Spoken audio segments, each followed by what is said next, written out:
Salut à toutes et à toutes, c'est Erwan de Testacam et aujourd'hui on se retrouve pour une nouvelle vidéo. Alors aujourd'hui on va parler de casque pour les oreilles. Et en effet, donc quand on fait de la vidéo, quand on fait du montage, on aime bien quand même avoir un bon casque.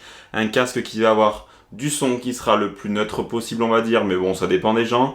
Surtout, moi dans mon cas par exemple qui utilise le boîtier en extérieur quand il y a du bruit dans l'environnement qui peut me gêner ou quoi, il faut avoir un casque qui soit fermé et ensuite il faut qu'il soit le plus transportable possible tout en ayant un bon son.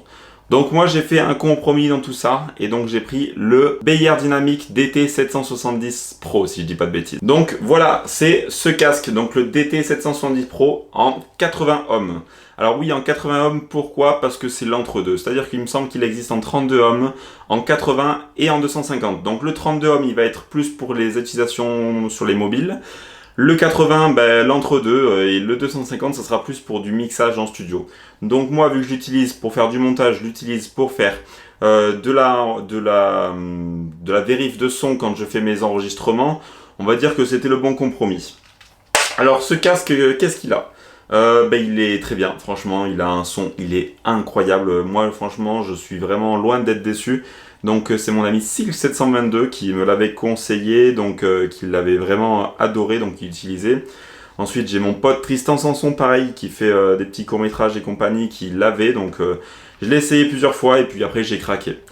Au niveau du tarif, il est très peu cher. C'est-à-dire que pour un casque d'une qualité telle quelle, franchement, il est vraiment au top du top.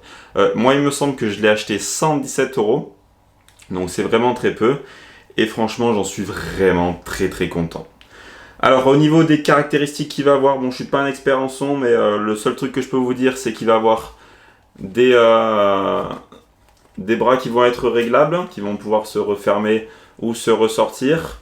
Vous allez pouvoir changer les mousses parce qu'à force elles commencent à s'abîmer. Pareil pour le plastique, vous pouvez le déclipser juste ici. Ensuite au niveau du câble, on va avoir un câble qui fait 3 mètres de long. Donc c'est suffisant, enfin moi j'en ai jamais eu de soucis. Sachez que sur le 250 ohms, donc le câble il est en spirale, c'est-à-dire qu'il a une petite spirale qui permet de l'étendre et de le détendre assez facilement. C'est-à-dire que là moi j'ai un grand câble, donc des fois ça peut être un peu embêtant. Et si vous avez par exemple 250, du coup vous aurez un câble en spirale du coup qui va prendre un peu moins de place et qui va un peu moins vous gêner si vous faites de la prise de son. Donc voilà, c'est le seul bémol à la rigueur. Ça aurait peut-être bien d'avoir un câble spirale même pour le 80. Donc bon après c'est vraiment un détail, franchement à ce prix-là, c'est pas dérangeant. Donc ensuite moi pour le transporter, ce que je fais, je le replie. J'ai acheté une petite housse qui me permet de le ranger donc à l'intérieur. Sachez que là, vous allez avoir une partie qui va être très fragile. Donc le mieux pour la ranger, ça va être de le replier à l'intérieur, cette mousse à l'intérieur. Et là, vous allez pouvoir faire passer le câble et le ranger à l'intérieur. Donc l'avantage de cette pochette, ça veut dire que vous n'allez pas abîmer votre casque. Vous allez pouvoir l'utiliser plus longtemps. Et vu que ça coûte, on va dire un peu cher quand même, malgré le prix qui n'est pas élevé, c'est toujours mieux d'en prendre un peu soin de son matériel. Donc du coup, voilà.